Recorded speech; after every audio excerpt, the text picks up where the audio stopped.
It's November 29th, 2021. This is Roqe.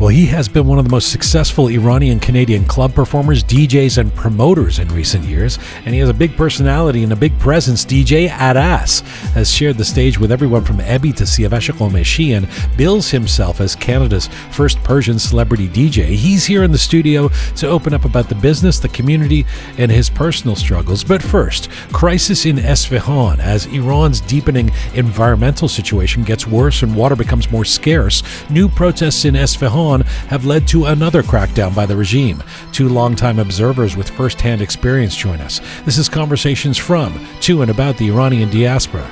I'm Jian. This is Roqe.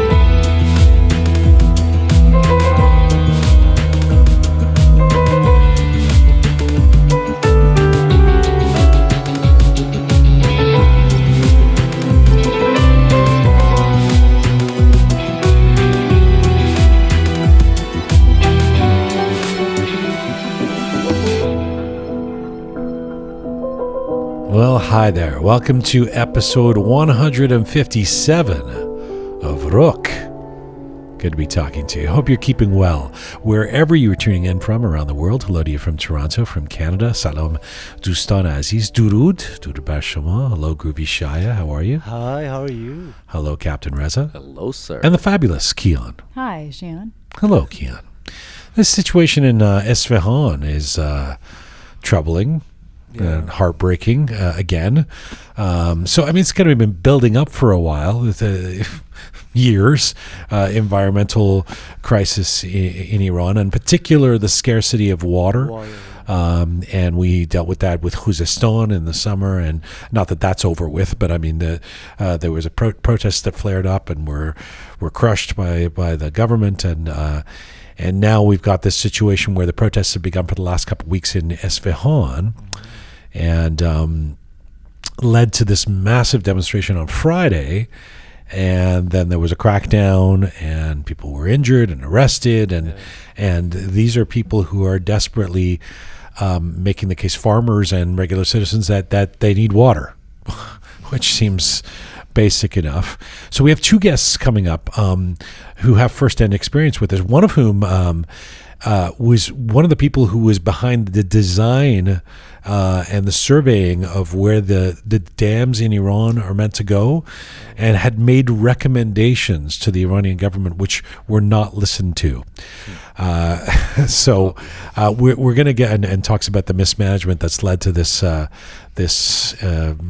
we're at now today. So we'll get to that in a little bit later in the show. DJ Addass. Now, Kian, do you know who DJ Aras is? Of course. Everyone in the city of Toronto who's Persian knows who DJ Addass is. They have shaken their booty to DJ Aras.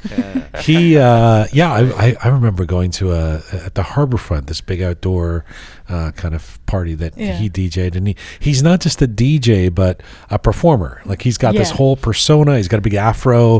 Does this whole. So he's coming into the studio in just a little bit, and we're going to do an interview with him. And he's a very, very actually thoughtful guy. I mean, people who know him, I've been researching him, and I know that he's kind of known as this big personality, but he's actually a very he self-describes himself as kind of introverted or quiet in real life, when he's not the character, the performer. So I wonder if other communities have as many DJs as we do as well. Like, you think we have a lot of DJs? I think we have a lot of DJs. I really do. Like, 3 of my own friends are DJs. Like, you can only imagine. It's great. It's are they any good, or are they just people who suck. They turn on their they open their Apple playlist and press play? That's what they do. That's the thing. Like, even Paris Hilton at one point, she was calling herself a DJ. She still does. Is she really? Yeah. Yeah. So I mean, the great Iranian DJ Paris Hilton. My point being, there's just a lot of people proclaiming themselves a DJ. Listen, Kian, listen. Shai, you've never been interested in being a DJ, I guess. Actually, interestingly, while you were in London, Yes. I rent a DJ set. He and did. start- What? He did. Yeah. Yeah, I did. Moonlighting as a DJ while we were in London. Yeah. And so it was kind of interesting for me, but it was easier than what I thought, you know.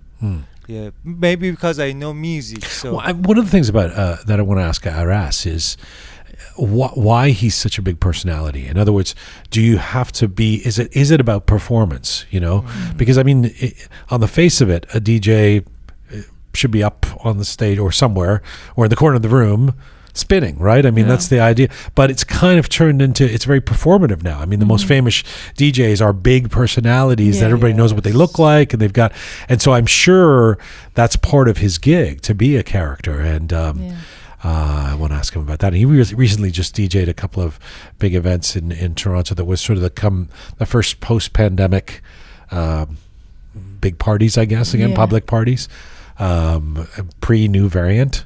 Oh, yeah. Variant. Which, 4 more cases, by the way, are being investigated as we speak. 4 more cases Of, where? 4 more variant of COVID. Omicron or whatever it's Yeah, but called. where? In Toronto. In Toronto? In Ontario. Oh, it's here already. Yeah. Oh, okay. Two. 2 of them confirmed, 4 more being A investigated. couple of days ago, it was only in South Africa or something. Now it's Not more, baby. Yeah. All right. Well, Yeah. here come the lockdowns. Oh, We are no. coming to you on roqemedia.com. It is there that you can link to all of our platforms. We're on an ongoing mission to build a new audiovisual encyclopedia of Iranian diaspora identity. We're doing this on different programs now. We've got UPG. We've got the contemporary history of Iran. We've got Roqe, the OG, the original production. We're on Spotify, SoundCloud, Apple Podcasts, Instagram, and CastBox. If you'd like to see some visuals with Roqe, switch over to YouTube right now. And if you like your Roqe descriptions and bulletins in English and in Persian, check us out on Telegram, and you can become a patron of this show. You can support us by hitting the Support Us button on our website, roqemedia.com. It's the red button on the top right-hand corner. Support us and become a patron. A few bucks a month, and it really helps us out. Hey, a big shout out to Kati Kavandi Immigration Services Incorporated is what I meant to say. Kati Kavandi Immigration Services is certified, Keon. Certified by the Immigration Consultants of Canada. Please look at you, Indeed bopping up they and down. are. You're a This is regular funky DJ at Aras. jam. Yeah. This is Shia that did this? That's Aras. He's Funky. working overtime here.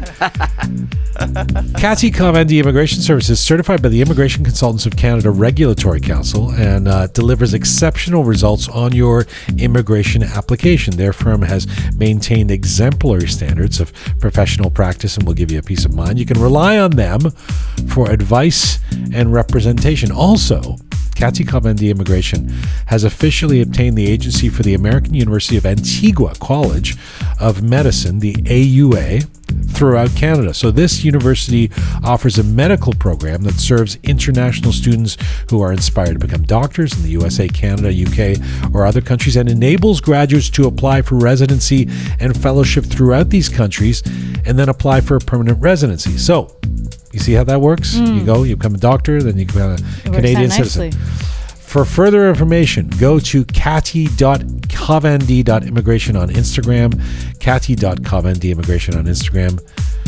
Thank you for your support, Kati Kavandi. I'm actually going to Antigua next Friday. Really? Yeah. To become part of the College of Medicine? I'm going to become a doctor. No, I'm kidding. And then you can become a resident. I wish. I'm going to enjoy the mighty, beautiful beaches they have there. There's not an episode that goes by without we're talking about a personal careful- caviar guy Yeah. showing up.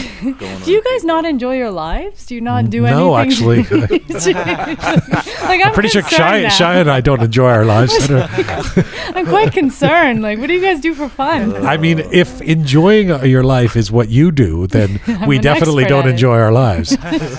Driving around in McLarens and the caviar, Antigua. Hey, speaking of Kati Kavandi, I saw her actually on the weekend in person at she was at the Faramarz Aslani concert. How Oh, was you that? went there. I went.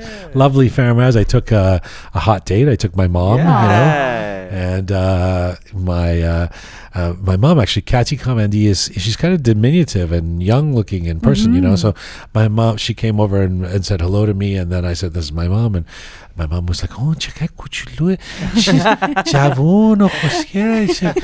And I was like, "What did you expect?" You know, because she's an immigration person, she has to be like 100 years old or something.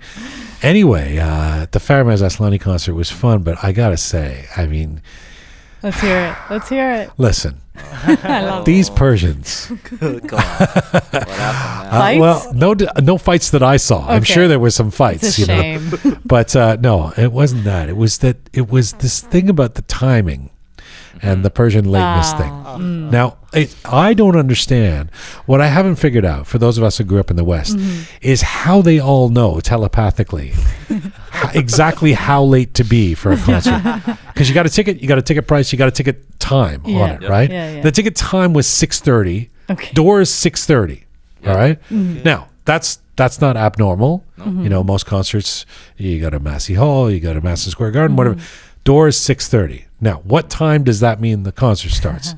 In a normal society, what, 7:30, 8? You know, 1 hour they give. so knowing that these wily Persians are usually late for I texted Faramarz's partner, the fabulous Marjan. I got an insight. You know, I got a connection. So I go, "Hey, I know the doors say 6:30. But what time is Faramarz actually going on? What time does it really begin?" It says scheduled to begin at 8. All right. So I say to my mother, there's no need for us to be there any earlier than 7:45. You know, we want to see Faramarz from the beginning. There's no word that there's an opening act, by the way. Oh, there's an opening act? There was an opening act. Oh. Anyone we know? Trust me. Wait till, yeah. All right. So my mother and I drive in the, you know, I pick her up right on time. You know, it's way out in Oakville. Beautiful Oakville. Yes, indeed. But really, it's kind of out there, you know. So, all right. So we get there like 7:40, all excited. And, you know, some people are milling about in the front. And so I figure, everybody's already in the theater, you know. Look, there's not a lot of people here. It's 1,500 people come to see Faramarz Aslani. Nobody has a few people at the front door. I mean, so clearly everyone's gone inside already. It was empty, wasn't it? And my mom wants to go to the bathroom. I'm like, "Come on, we're going to be late." You know, I don't want to be rude and get there. You know, I knew I was sitting up front, and I didn't want Faramarz to see me walking in after 8. You know, so we walk into this place. It must have been about 10 to 8. All right. I absolutely no word of lie. There's 3 people sitting in their seats. It's just an empty stadium. Like it's an empty arena. The theater, there's no one in there. There's nobody in there. There's 3 people, like 2 people. I think they were like seniors who had to like be, you know, get there in advance to make sure. I mean, it is empty, right? Wow. And I think, like, how does it, you know? And my mom, I mean, my mom's Persian, right? Yeah. You know, born in Tabriz, but she's been westernized. She's been outside of Iran long enough that she doesn't have the telepathy, right? She's so the DNA, the whatever. It's more here's what I don't understand. So, and then my mom wants to say, I'm like, it's embarrassing to sit. We can't sit here with only 3 people in here. Now we got to go walk around. You know, I mean, we're in some hockey arena or something. I don't know. What are we? So then I'm taking my mom walking around, you know, and let's go back to the bathroom again, Mom. Let's buy a tea. You know, what are we going to do? Right? Was there like a bar or something? There's not really. There's like a concession that you could get a little glass of wine. And what time is it at this point? That's 7:45. So we leave and we go walking around, and slowly, you know, people start coming up. Hey, you know, I see people and I see some friends that. And then we went for a tea, and I did it again because it was like, now it was close to 9:00, and it took me a while to get my tea. And I was like, we got to go in because you can't bring the drinks in. Yeah. So I threw out the tea to go back in. Still half empty. And I don't understand how everyone knew that around 9:43 they should walk in. But it's like everybody basically came in at the same time. Wow. And then this show that's supposed to start, I mean, I'm not thinking a Faramarz Aslani concert is a late night club gig, right? Little do I know, in my culture, you know, here, the Persian culture that is, things start. So then there's an opening act. Hey, please welcome CL Mac. And CL Mac comes out and you know, plays for, I don't know, 45 minutes or something. And then now we take a break. And so then we had to go outside and mill around again. And then, I think Faramarz probably came on at, I don't know, 10 o'clock or 10 something. o'clock. Yeah. So you had inside information. How did you? Meant nothing.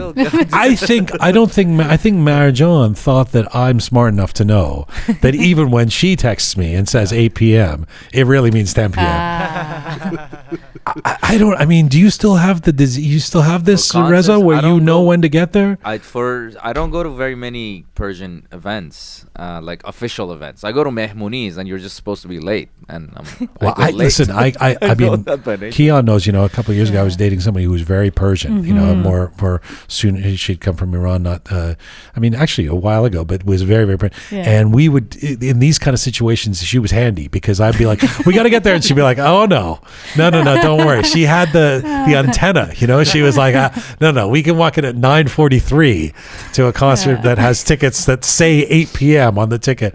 That's crazy. It's a weird thing. I don't really know if there's any other culture that, like, it's a complete disrespect for what's on the ticket. Like, it's like, we don't care what the timing is. We know, like, and everybody's in on it, I guess. I mean, the performer must know, like, you know, we're not going to go on a date. He knows his people. We're going to go, let's go and have a coffee because the crowd's going to come. I'm sure the performer would go on stage if this theater was packed at 8:30. So Shaya, is this actually like this in Iran, or is this a diaspora thing where they...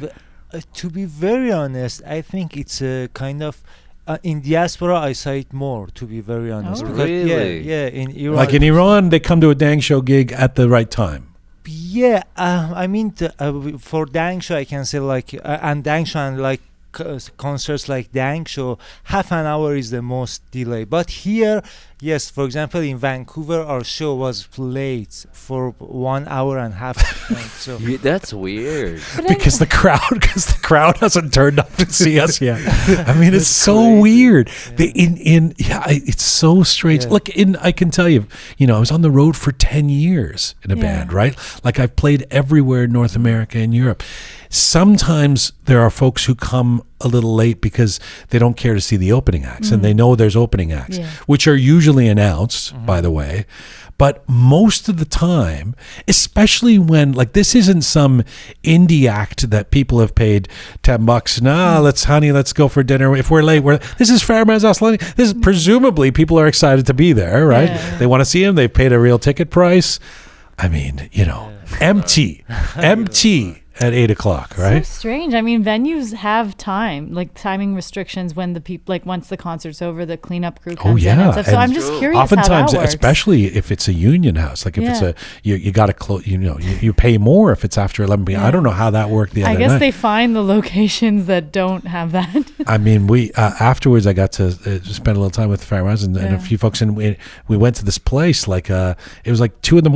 I was out with my mother at some place in Oakville, you know. That's because I mean, not because we were. I mean, because that's when the concert ended. You know, it's like a wild night for Mrs. Ghomeshi. Oh my God! You know, she got the pictures with Faramarz, and you know, had some soup, and So how was the actual concert? Oh, I mean, it was lovely seeing him. Of course, I mean.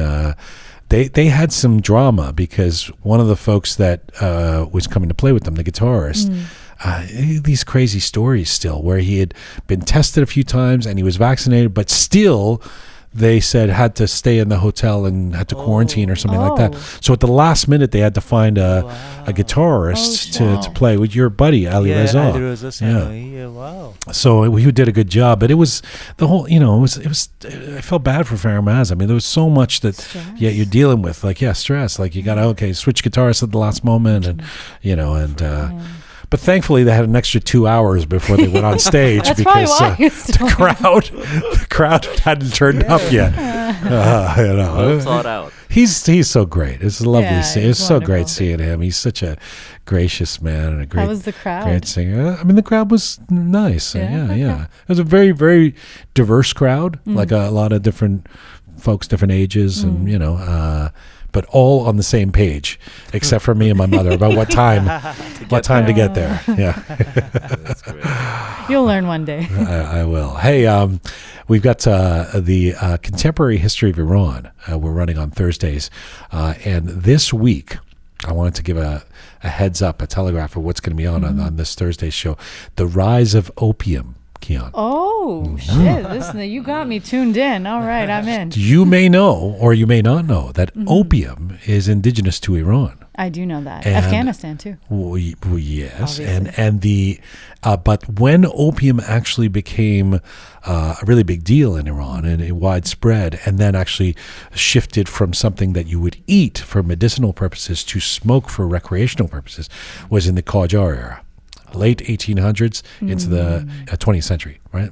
19th century, 20th century, and so we're gonna do an episode about that period and the impact of opium, which frankly is still a big deal in Iran. I never understood with my dad. I might have told you this story before, but when I was growing up, I mean, a teenager in Canada, growing up in England and Canada, and I would say something like, Dad, I'm not going to be home till late or something. And my dad would say, be careful, do not do these drugs that the opium and opium. Like, Dad, opium. It's not the 1920s. But like his conception of drugs was cultural, was based on growing up in Iran. And even today, there's opium is more of a reality there. No one talked about opium. Has anybody? My dad would say the same thing, like, opium's it's like, what? Be careful, somebody's going to offer you opium at the club. I don't think so. Nobody's going to give you opium. You know what's funny? You know how to say opium in Farsi?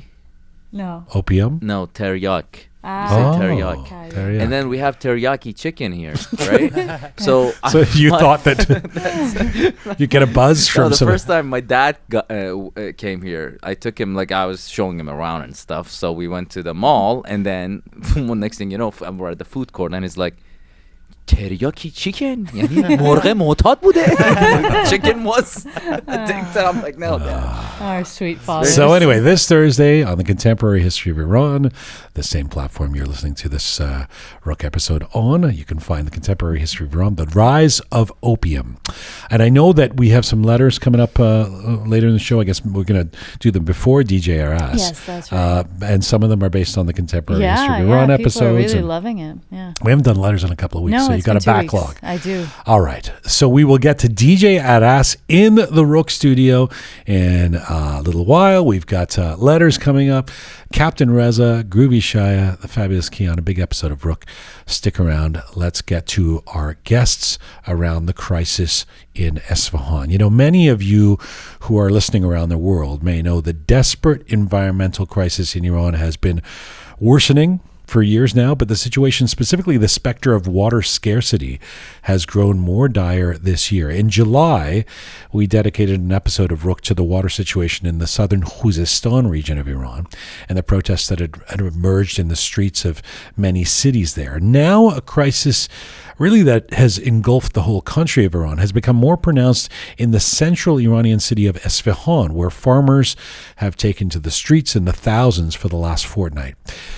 And then last Friday, during a massive demonstration, hundreds of those making their voices heard were arrested in violent protests over the drying up of a lifeblood river. There are disturbing reports about horrific injuries sustained by protesters, intimidation of medical staff in hospitals attending to the wounded. The protests were initiated by farmers demanding their water rights after a blockage of the Zayandurud River by state water authorities. In order to give us a perspective on this crisis, I'm joined by two Iranian observers who've been following the events closely. Alan Ekbatani is a geotechnical engineer based in California. Before migrating to the United States, he worked as a private sector geological surveyor and led the pre-construction survey teams on many dam projects in Iran. Alan is joining us from Irvine, California. Hello, sir. Hello, and thank you for having me. thank you very much for being on the program. And Mohammad Manazarpour is a veteran journalist who is based in Washington, D.C. He was a longtime bureau chief for the BBC Persian service, BBC Persian's first Middle East correspondent, in fact, as well as later being the executive editor of VOA Persian. Mohammad is now the general manager of Persis Media and director of Persis News Agency. He is also a contributing editor with Roqe Media, and Mohammad Manazarpour joins us from Washington, D.C. today. Hello, Mohammad. Hello, Jian. It's a pleasure to be with you. Thank you. It's always good to talk to you, Mohammad. Let me start with you. There was a violent crackdown on protesters in the central Iranian city of Isfahan, as I said, last week, after the Iranian government seemed to be tolerating growing protests over scarce water supplies over the previous 2 weeks. What happened on Friday? On Friday, the regime forces attacked the protesters. They began the attack in the middle of the night. That they set fire to the camps erected by the protesting farmers, and they basically attacked them with the special anti-demonstration police and also with their plainclothes suppressive kind of gangs or the Basij, the IRGC mobilization force. And the farmers returned to the dried riverbeds the subsequent day. There were further attacks. They shot a lot of the protesters with pellet guns, and we're seeing horrific injuries sustained by the protesters on their faces. Many people have lost their sight because of the pellets, which have directly hit the eyes of some protesters. Right now, as we speak, Isfahan is under pretty much a siege by the anti-demonstration police, and the gathering has been disrupted, but there is a kind of state of emergency in Isfahan. You mentioned where the farmers were protesting. I just want to put a fine point on this for those who haven't seen the video footage, because it's quite astounding to see. The farmers were actually gathering in the thousands where the river had been. I mean, as if to really make the point of it, where the demonstration was happening was where water used to be, right? Exactly. Isfahan, as you know, was the capital of Iran for many, many years, and the location of the city is strategically based on the Zayanderud River, which literally means the birth-giving, the life-giving river. And many Isfahani farmers depend on the water distribution by the river for their agricultural farms, and they've lost their livelihoods over the recent years, where the water has become more scarce by the year. And now it's dry for the better half of the year. Alan, let me bring you in here. In a moment, I want to ask you about what the reasons are why this environmental situation has arisen in Iran. But first, just tell me about how you see the nature of how this is expanding and extending. In July, there were widespread protests in Khuzestan, in the Khuzestan region, which has been, of course, hit hard by water shortages. Isfahan now is Iran's third largest city. What does it mean, from your perspective, that mass protests on the environmental situation in Iran have now extended to Isfahan as the new epicenter? The short answer to your question is absolutely mismanagement of the government.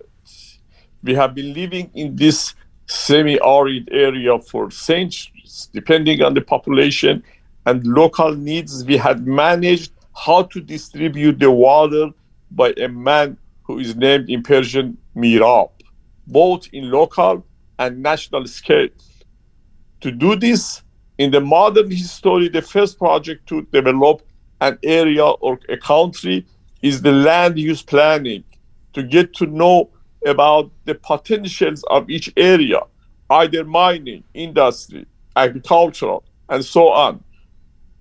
The water resource is the main issue for all of these prospective models to focus on. So I take it you're not surprised that this is now hitting Isfahan hard and that there's been protests there? No. Can I just ask you what do you make of the what the government says. I mean, the Iran Meteorological Organization estimates that some 97% of the country is dealing with drought at some level, that this is the drought situation is worse than it's been for many, many decades. How much is drought to blame for the water shortages as the government claims? And how do you balance the environmental reasons for this, like drought, like God-given events, versus mismanagement? Actually, the government duty is to predict any events that will be coming on in the future, like drought, like hurricane, like everything. Of course, drought is a problem in the semi-arid area we live in. But drought is not the main problem. The main problem is mismanagement and not predicting about the drought, the distributing a water system. For example, we cannot make a steel plant in a desert as Islamic Republic did. Land use planning, unfortunately, land use planning project never has been planned in Iran. Neither Pahlavi regime nor Islamic Republic tried to do this. That is the main reason for this mismanagement. Sorry, why would they? I know we're supposed to not be surprised by strange, if not moronic, decisions that the government of Iran sometimes makes, but why would they do that? Why would they build steel plants in the middle of a desert that would require the diversion of water resources? There is a lot of reasons. For example, a man in the government is from Kerman. He likes to make a steel plant in Kerman. He didn't think about that if this area can accept this plant or not. The other thing is the corruption. The government, Islamic Republic government, is a corrupt government. And they do everything about their benefits, not about the national benefits.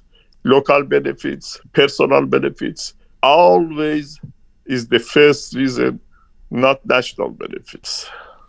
Mohammed, as Alan is suggesting this, and when we had Kaveh Madani on a few months ago about the same crisis, this isn't brand new. This mismanagement has been going on for years. This is an accumulation of events. This key river for Isfahan, this major Zayanderud river, has faced water shortages and droughts for years. And I know farmers have intermittently protested the lack of attention given to this issue for a long time. Why has the volume been turned up now? Why the last couple of weeks? I think there are a number of reasons. One is that many farmers have been sustaining their livelihood by selling what little they have, selling parts of their land, selling their machinery, selling their tractors. And they've always been promised an elevation of water rights in multiple years, and that has never materialized. At the same time, Iran is faced with massive inflation. And right now, many of these farmers honestly cannot make ends meet. They cannot continue to sustain their families, their lives by just selling whatever they've had. There is nothing more to sell. And there is no water coming either. So they are basically at the end of their patience. There is no hope for them. And that's why they have resorted to this kind of very peaceful protests, I must say. The protests were very peaceful before the regime decided to crash down on them and suppress them and uproot the protest. Alan, you're not just an observer or sitting in California. I mean, you have firsthand experience with this situation in Iran. You were there. You've been the lead assessor on many dam projects in Iran, including what has been described as the catastrophic Godvand Dam on the river Karun.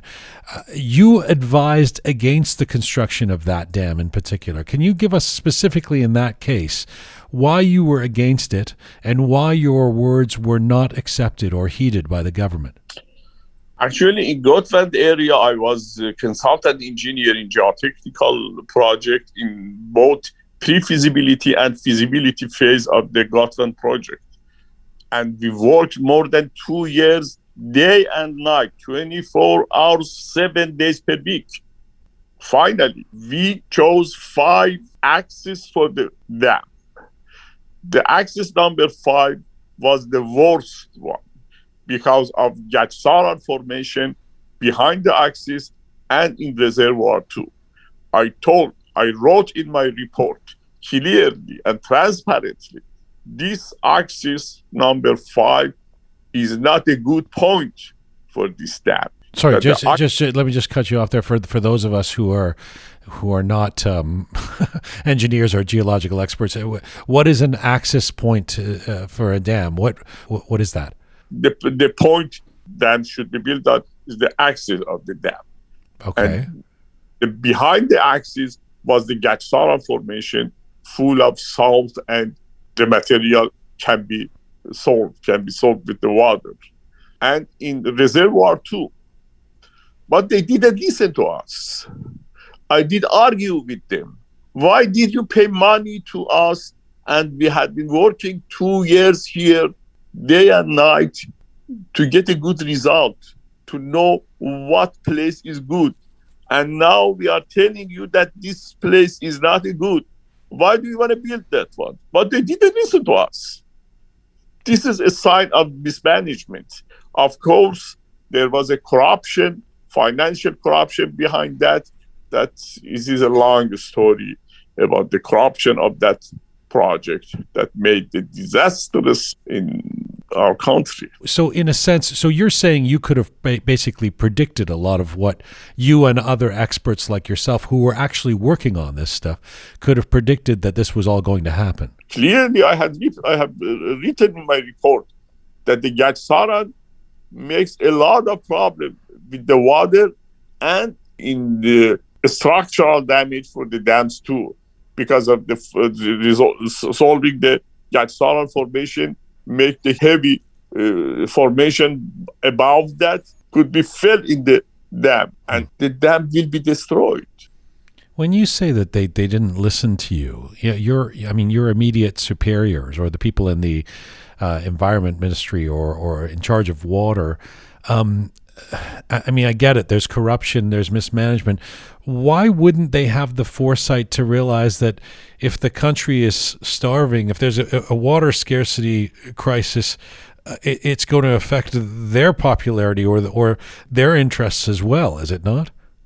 There was at that time there was an election period for Rafsanjani. It was the last period of time, and they want to tell the people and to the government that we made a lot of projects, we made a lot of dams, no matter what kind of dams, just showing off, and financial corruption too. After our report, the head of this project changed the supervisors because they followed our report. They changed all of that and brought a new managers. It must be heartbreaking for you, Alan, to not for me, for the nation. Not but me. For you to see what's happening in Iran. Given my team was about 300 people, engineer, doctorate, workers, technician, worked 2 years, day and night, 24/7, and finally they didn't listen to us and made this disastrous for the nation. Of course, it is heartbreaking for me. But what can I do? Unfortunately, there is not any short-term remedy. Let me get to that. Let me get to remedies. But I just want to bring Mohammad in. As you've been listening to Alan talk about this, I'm guessing that first of all that none of what he's saying is entirely a surprise to you, but that also what happened with the Godfad Dam is not an anomalous situation, but something you've heard over and over again. Can you speak to this? Yes, absolutely. Unfortunately, most of the dams which were constructed, and the dam construction project began during Ayatollah Rafsanjani's presidency. He was kind of portraying himself as the director of reconstruction of the country. But most of these projects later proved to be based on very short-term, short-sighted political gains. The people who were in power, they prioritized their regional alliances over national interests. And many such dams basically destroyed the natural flow of water across the country. And the downstream areas were devastated by the construction of these dams. None of the dams that were constructed after the revolution have had any constructive role in the distribution of water or in the production of hydroelectric power in the country. Well, it sounds like it's not just they didn't have a constructive role. It sounds like they made things worse.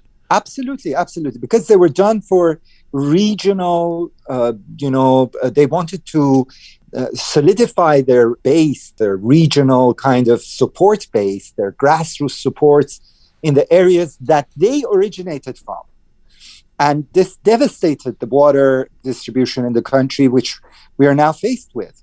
And as Mr. Ekbatani said, basically there are no short-term remedies now. It's not possible for the regime to open some of these dams. For example, the Gotvan Dam, if it's opened, if the water reservoir is opened, the highly salty water would destroy the agricultural fields downstream. Right. They don't know what to do with it now. That's the reason. And water is being diverted for many pet projects by the IRGC, financial institutions, organizations and companies which are connected to the Revolutionary Guards. They have constructed all sorts of crazy projects in desert areas like ceramic companies and whatnot, which are heavily dependent on water. I really don't see a solution for the regime to come out of this crisis. The country is also interconnected. So, I mean, in the summer, we were talking about Khuzestan and a couple of other regions, Balochistan, but now Isfahan, I mean, would you presume that this is just going to keep happening all over the country? Or, I mean, if we're not seeing protests in Tehran because it hasn't hit home there yet, but it will at some point. Absolutely. The water crisis is going to just grow because there are no immediate solutions. There is no button that they can press to elevate the water shortage in the country. Okay. So it's just going to spread across the nation. So Alan, let me bring you back in here because, I mean, I think, I remember the same feeling speaking to Kaveh Madani a couple of months ago, because the only thing more devastating than hearing about the water crisis that's currently occupying Iran in such a devastating way is to hear that there's no way to fix it. It is so embedded in problems now that a solution is years away somehow. So if you did have the ear of the government, if they brought you back right now and said, we will listen to you, tell us what to do, what would you say, Alan? How would you try to begin to fix this? Unfortunately, there is not any short-term remedy for this. No, there is not short-term remedy. But there is a long-term or at least a middle-term remedy for this crisis. If there is a big if here, if we are ready to a big surgery in our developing system, not only in water resources, for everything, because they are connected together. Water resources, industries, mining, agriculture is connected to each other. So we have to have a big surgery in our developing system.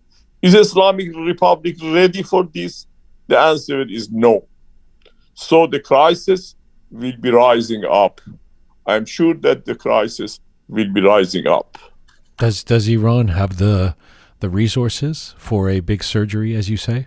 If the government wants, yes, there is a remedy for big surgery, but Islamic Republic is not ready for that. All right.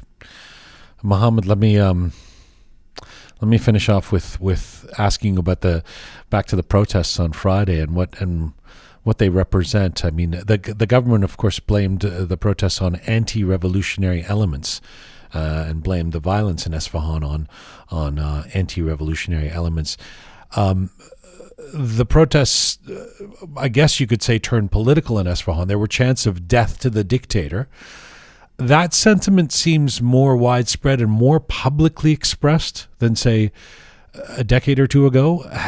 Maybe there's more oxygen for that kind of sentiment. Have the protests gotten bolder and more vociferous in your view? I think that is an accurate description. Basically, because of the immense economical crisis that the country is grappling with, the majority of the middle class are now under the poverty line, and the national currency, the rial, is losing value at an astronomical rate. That is why many people are now openly calling for regime change in Iran. This wasn't the case a couple of years ago. I mean, this is not the first protests that we've had, but what we are seeing in recent protests is people calling for regime change. And that is something which is new on the Iranian political spectrum. I think it's an issue which is going to become stronger by the day, because the structure of the government and the ideology of the government is the main reason for the shrinkage in the purchase power of the average Iranian family. The Iranians are now suffering because of the government's international policies, because of the regime's hold on the economy. More than 80% of the economy is now controlled either by the state or by organizations which are very closely affiliated to the state. The private sector is basically disseminated and destroyed, and people are losing their livelihoods. That's the main reason. There are many, many Iranians who have no prospects of finding a job despite having the right education, despite having the training. There are no jobs to be created because there is no investment in the private sector. And I don't see any way for the regime to come out of this mess unless they totally change their ideology. The big surgery that Alan's talking about. Exactly. Mohammad, I thank you very much for this. Alan, thank you so much today. Thank you very much for having me on, and it's always a pleasure. Thank you so much. Thank you so much for having me. I hope we have a chance to have you both on again, and at some point for something more positive than this kind of news. Thank you to both of you. Bye-bye. Bye-bye. Bye-bye. Alan Ekbatani is a geotechnical engineer based in California. He joined us from Irvine, California today. And Mohammad Manazarpour is a veteran journalist based in Washington, D.C. He is the general manager of Persis Media and the director of Persis News Agency. He joined us from Washington today. دلم میخواد به اصفهان برگردم، بازم به اون نصف جهان برگردم، برم اونجا بشینم در کنار زاینده رو، بخونم از ته دل ترانه و شعر و سرود، ترانه و شعر و سرود.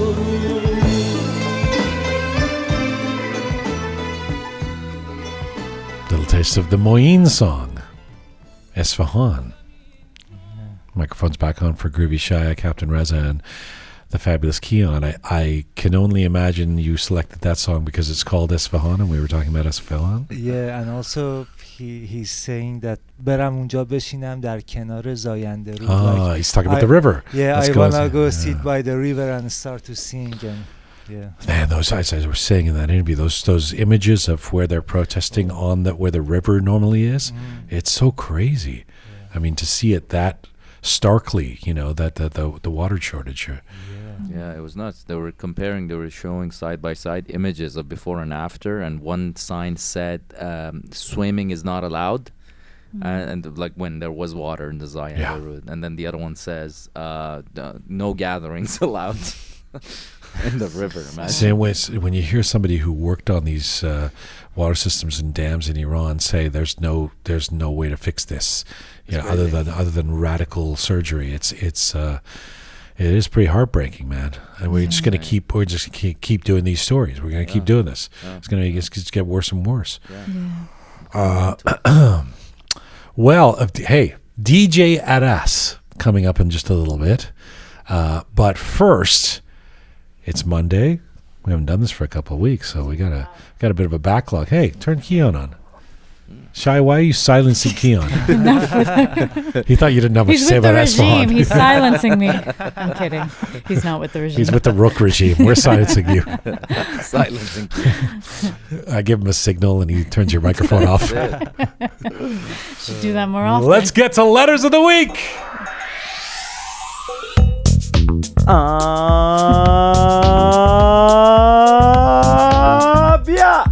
Couldn't join you this week, man. He used to do that. Russell used to do that like away from the microphone. Yeah. It was like this cute thing. I was like, what's it? And now he's like right on the microphone. No, but I face away from the microphone. Yeah, it's not working. Have you ever thought of becoming a DJ or like an entertainer? I think you really have it in you. No, I leave it to professionals.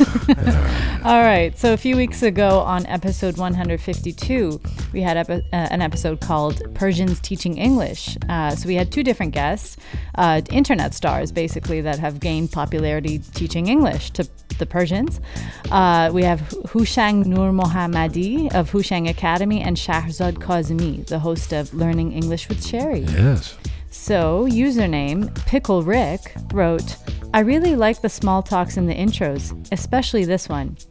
Funny thing, I was in a taxi while listening to this and it was so hard to control myself not to laugh out loud. Amazing content. I myself teach English, so it was very helpful. The thing is, people who want to learn English are after translations, but they don't understand that the definition could be totally different. For example, you can find an equivalent for a word, but it doesn't convey the proper definition. If there's going to be another episode with the same content, I would like to recommend Fahim.English. He lives in Iran. Oh, Fahim. First of all, thank you, Pickle Rick. Yeah, that's Thank right. you, Pickle Rick. First of all, second of all, Fahim English, we actually booked him. Yes. And then and he was all set to do it, and then the timing didn't work out. The electricity. Oh, the electricity went out. Yeah. But then he wouldn't let us. Then we tried to rebook it, and he was like, he Faramushed us. Yes. He gave us the Faramush. Not the Faramarz, the Faramush. Faramush, can you do the fandango?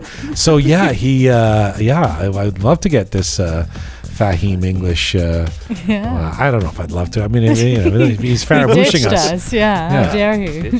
He lost electricity? Where was he? Tehran? Kermanshah. Oh, okay. Interesting. Yeah, we were about to do it, and then the electricity went out in Iran. It all comes back full circle, man. You see? You see? I don't know what you're talking about, but I see. Shortage of water. I see. electricity Okay, going out. you're tying the water to the. It's affecting our show, baby. All right. All right. So last week we had part 7 of the Contemporary History of Iran series. It was about Ziakal and the failure of the left. So Dr. Maziar Behruz joined us. He's an Iranian-American historian, associate professor.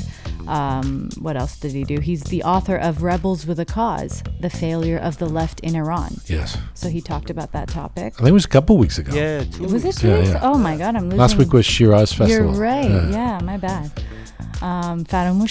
Have you ever listened to the show? Of course I have. I have no concept of time anymore. Yeah. I know you like the Qanun one. You like the ones that have to do with Shahbanu. I know. Yeah. That's the only one she likes. And then she forgets she Faramushes. You got monarchy She does the Faramush. She's like Fahim English or whatever his name. We have our tastes and interests, right? And moving on. So Zohre Vaezian. The opium episode doesn't have the Shah. I can't wait. It's not about Shahbanu. I cannot wait about. She's gonna it's love just so that. Fascinating. I don't know anything about the rise of opium in Iran. So I feel the like history of it. I've been doing the research to get ready for this interview. Makes me kind of want to, do opium. Well, sure. I mean, our people. That's what we do. It was a thing in China too, no? In the trade route, in the Silk Road. Yes, it came partly through China, but originally it's a Persian thing. Yeah. Yeah. Huh, I can't wait. I've heard it's body high, but it's not like it's not like weed where you get like woozy and. Well, also it's become body. it's how you consume it, right? It was consumed as an opiate, like it was.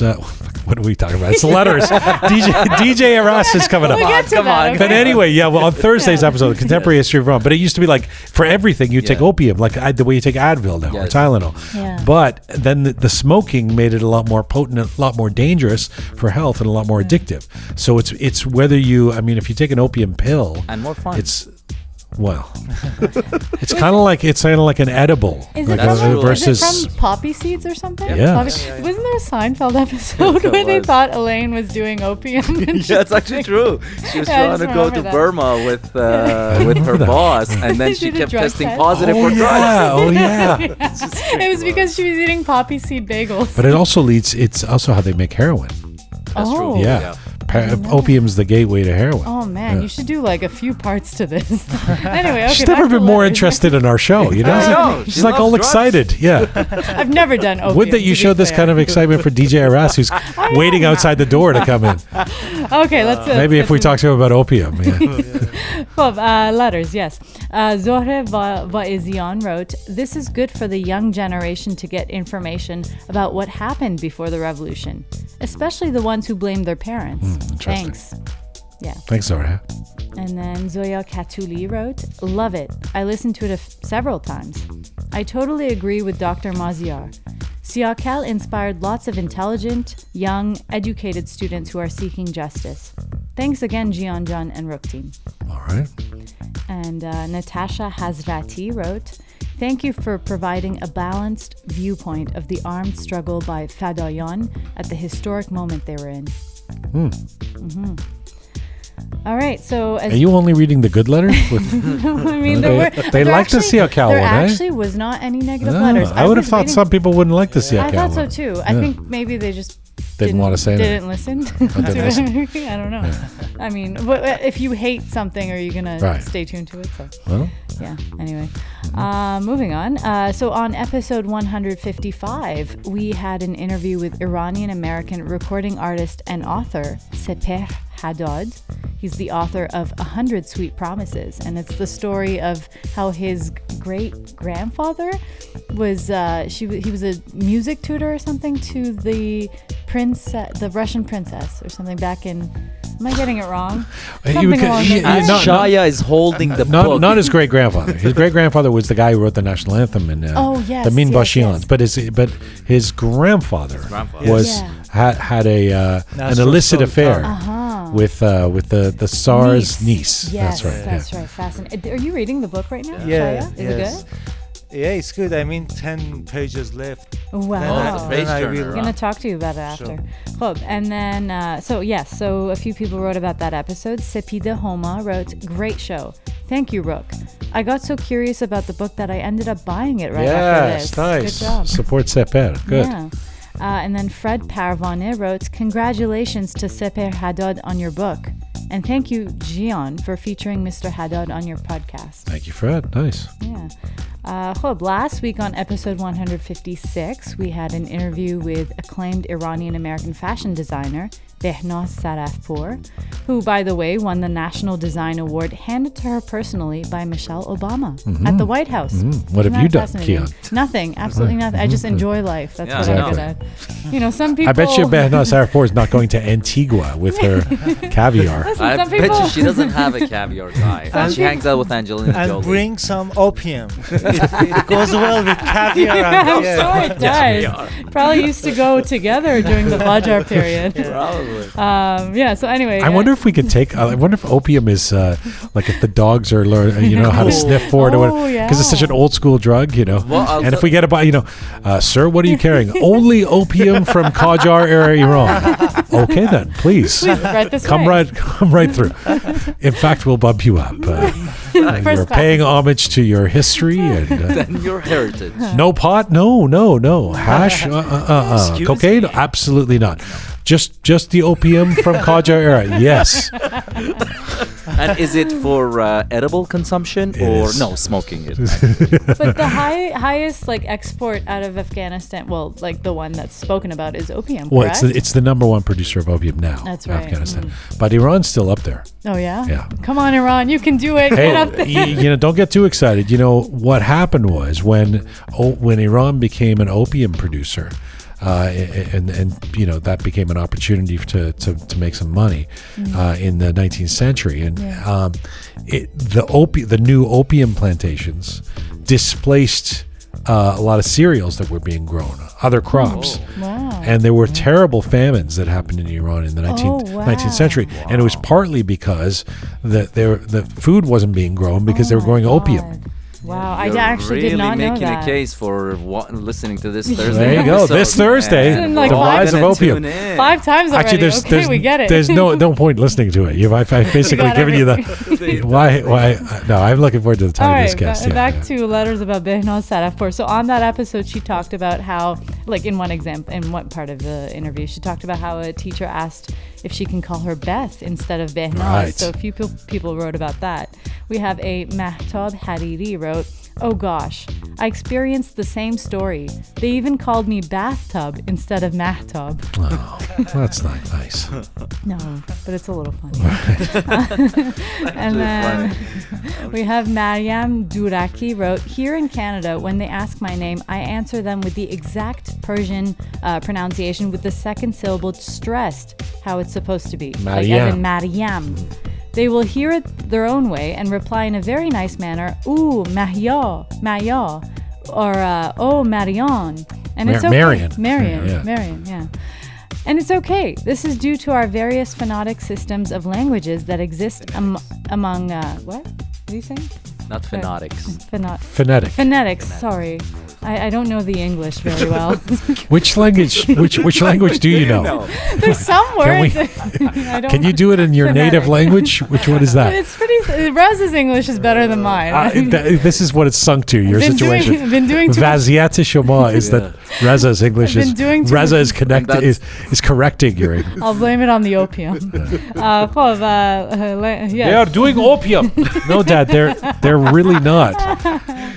Why you are doing opium? Dad, I don't even know where to get opium. Okay. Phonetic systems of languages that exist among different countries. I love this variety, by the way. Something to learn and listen to. آره یاد بگیر رضا. خب. By the way, DJ Aras is coming up. We still how many letters are you going to do? I think I'm almost done. Hold on. All right. So on that episode as well, we were switching gears now. We were talking about very sad. Jian, your uncle passing. And my uncle Hussein. Yeah, that's right. And how hard it is to visit Iran and just, it's a sad reality. To not be able to visit Iran, yeah. That's right, yeah. So Jorgen wrote, "Great program. Also, my condolences to your uncle's passing. By the way, Abadan is and was a fantastic city. Wearing Ray-Ban sunglasses is all the rage in Abadan. I totally resonate with what you guys are talking about. Cheers." I spoke about Uncle Hussein always wearing dark shades. So that's what that reference is. That must be it then. Well, finally, it's time for the letter of the week. All right. Okay. Are you sure you don't want to talk more about opium and I think DJ Aras has left the building. He's given up on us now. He's go outside ahead. the door. Cool. Letter of the week. This week it goes to Puriya Karimpour. He wrote, "Great as always. Grateful to have you guys. And yes, the numbers go slower now, and although I love the Contemporary History edition, I miss hearing from the whole team twice a week." And he's referencing how the numbers of Roqe episode like 155, for example, it's only once a week now. So, right, because we have the Contemporary History run on Thursdays. Right, yeah, that's right. Looking forward to having more regular episodes launched weekly. Wait, so you gave the letter of the week to a guy who's saying he misses hearing from you more. Is that your point? Exactly. That's my I don't ego think Kian should be in charge of letters anymore. What do you mean? It's a great letter. It wasn't even a good letter. It's just like, I miss Keon. It's the letter. He says, "Grateful to have you guys." Yeah. Is that not love? Is that not worthy of letter of the week? It's very kind. In a world of darkness, it's nice to see some light. You already have a boyfriend. What does that mean? I don't know. Yeah, stop. Why are you trying to appease Puriya? Yeah. He's also a doctor. I'm kidding. People I had don't know. written beautiful letters. No. She bypassed. He gives the prize to this guy. The only just thing says I heard Keon about I nice miss seeing person. Keon. Yeah. the only thing I've gotten from letters today is opium. So nothing else stands out. No, they were great letters. Please Yeah. keep sending us letters. info@roqemedia.com or post on any of our platforms.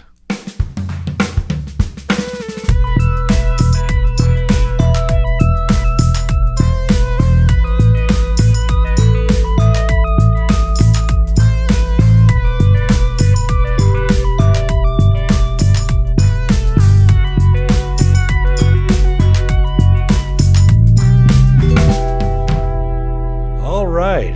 Keon has exited the room and our special guest has entered. If you live in Canada and you are a fan of big Persian dance parties, you might know my featured guest today. He is an Iranian-Canadian DJ and showman who's made his mark in a big way. In fact, he's billed as Canada's first Persian celebrity DJ. Aras was born in Shiraz. He immigrated to, shout out to you, Reza, immigrated to Canada with his parents when he was 14 years old. He's obtained his BA in Law and Society at York University in Toronto, but was always passionate about music. He'd been active in the mainstream scene starting in around 2003 and entered the Iranian diaspora market around 2008 and quickly gained a name as a sought-after talent.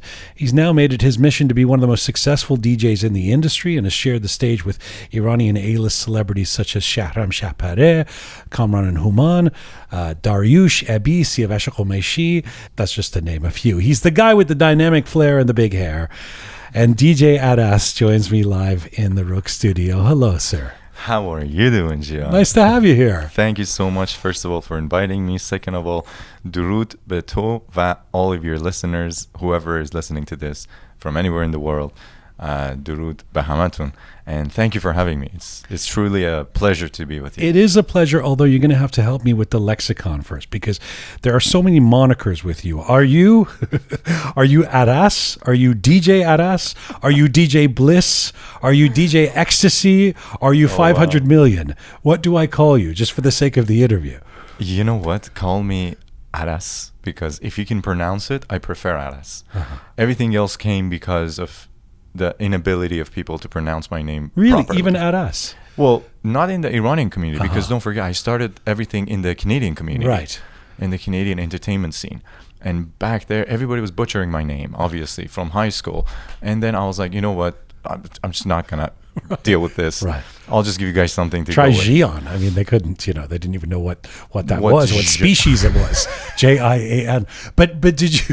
But how would they say Aras in Canadian speak? Oh, do you really want to hear like all the different versions? I do. Okay, Yeah. so it goes like Aras, hairy ass, like everything in the book, like harass, it just okay, like yeah. harass was Not like the good. best one. Like Right, in right. high school, like it was just my That name. was as good as it got. Harass. That was Right. literally it's not even about like I didn't care, like I never take things personally. It's just that because Aras was the name I was born with, obviously.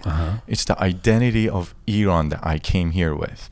And as I needed to reinvent myself going through my teens, and DJing came about and schooling, and there was a lot of like conflicting forces on each Sure. side for the new identity to shape. And that new identity that was shaping, because it was a huge, Jian, you don't understand, like my parents for the first 2 years, they were like, what do you mean you want to DJ? Because I was like the nerd. I was like the kid that was aspiring to be like the next smartest person in the family. And And you can't be smart and be a DJ? apparently not. Apparently people do not see that as a possibility. Oh, 100%. Yeah, my parents doing the traditional parents of Middle Easterns, hey, we came here for you guys. We put everything behind. میخوای بری مطرب بشی، میخوای DJ بشی, So initially it was like that. But then as they saw that I was being serious and I was building a lot of good traction, then they started throwing their weight behind Are me. you saying, let me bring it back to the question I asked because we've gone so far afield with your story. I don't know. Are you saying that in a way you've come back to Aras You had to forge an identity both because of the Canadianism and because of the your parents' feelings that was almost separate from Aras, and you've now returned home. Can I actually tell you that today, after living with Aras with 35 years and living with Bliss for almost about 14 years, I feel more of a Bliss than Aras.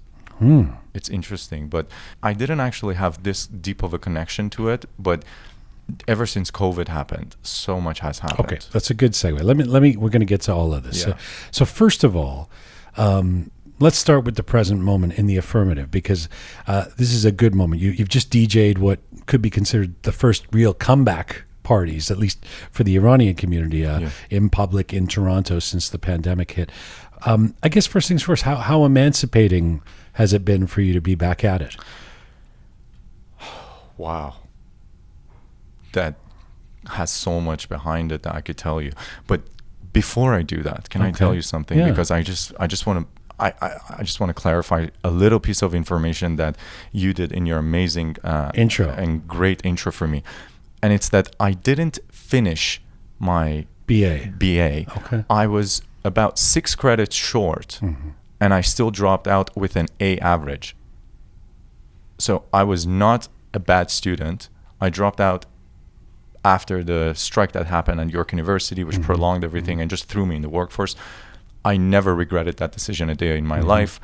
Just coming back to your question, I'm sorry. It's very noble of you to want to interrupt us to clarify that. It I was I'm niggling sorry. at you. Yeah, because you know what it is? It has come up to my attention that people do care about these things in our community, and I don't want to be a person that takes credit for something that isn't. Okay. Whereas, I don't think that actually gives any merit to any human to have any kind of specific title or certificate or degree. That's my belief. Yes, I get but you. Yeah. I respect other people's belief too. I just want to be truthful. So I appreciate it. in Any other disclaimers? everything else was. Were you born in Shiraz? Because, or is that a rumor? Is your name Aras? Everything Did else you is actually on go to point. York? Everything Okay. else is on point. All right. Sorry. So the question was, I know, I Back to appreciate, your I question. do appreciate the clarification. I mean, I want to get into what it's been feeling like, what it was like during COVID. But before we get to that, what's it been like to get out of it and be back behind the turntables, so to speak? You know, I have a special vantage point in the Iranian entertainment scene because not many entertainers in our community also get to be hosts, promoters, marketing stuff, and performing at the same time. Okay. We have DJs that are DJs, then we have promoters and show hosts, and then we have MCs and master of ceremonies.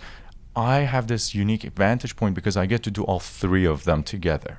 So the feeling that you said, coming back to it, that's why I'm kind of torn, because the promoting and hosting side of it is terrible. I do not want to deal with it.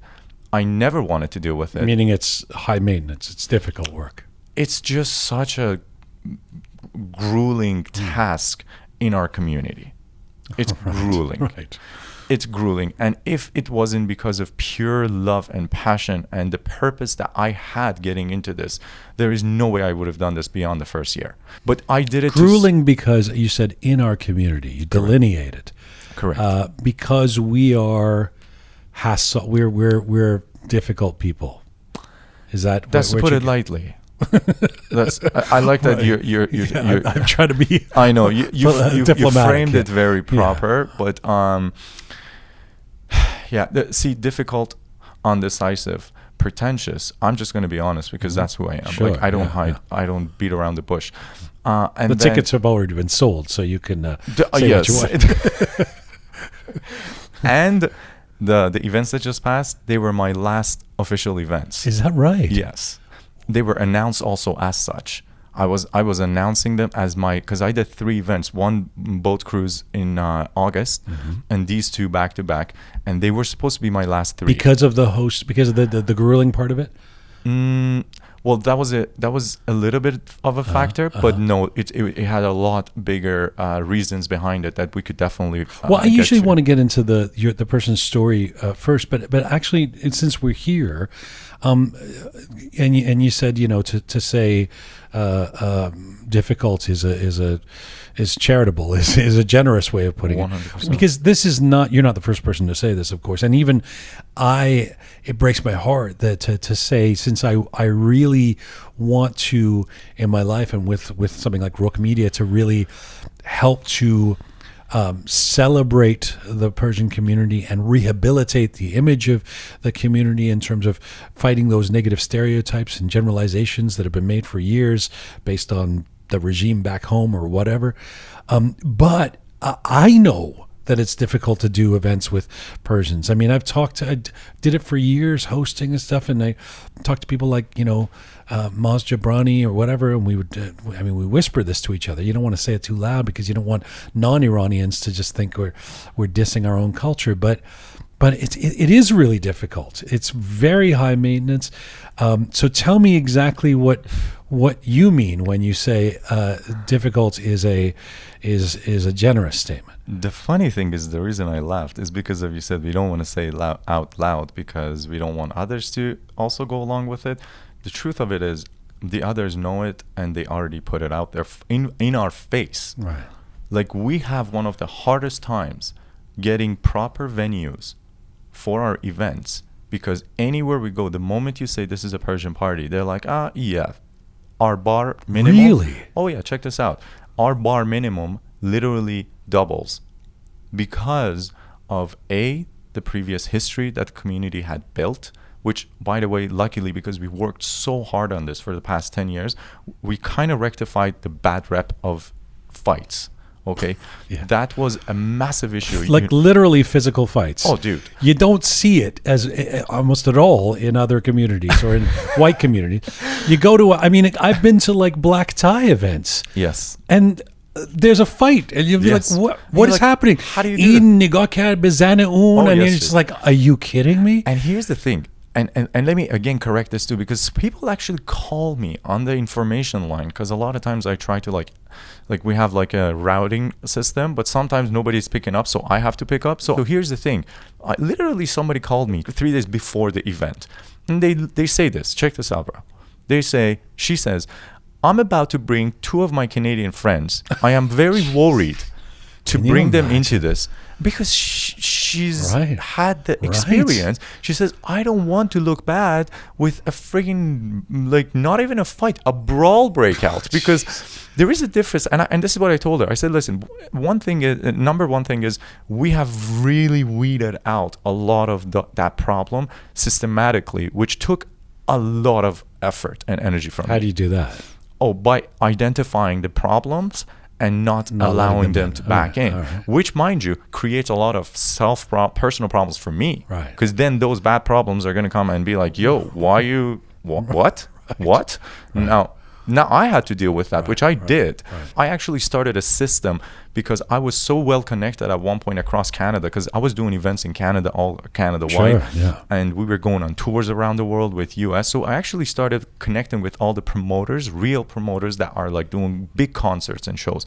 And I started this movement where I said, if we recognize a problematic person, where we see a pattern of them going to every event and creating issues and creating fights, we have to collectively ban them, because we know if that person comes to my show, to your show, to another show, then they're ruining the name, the reputation, and people don't want to go associate themselves. Listen, you're paying $50. You want to go with your friend, just enjoy yourself. Last thing you want is frigging wall coming down. And so fights, what else? What else happens? So fights, and the other thing that is there is our culture as a whole does not appreciate art and artists. Yeah.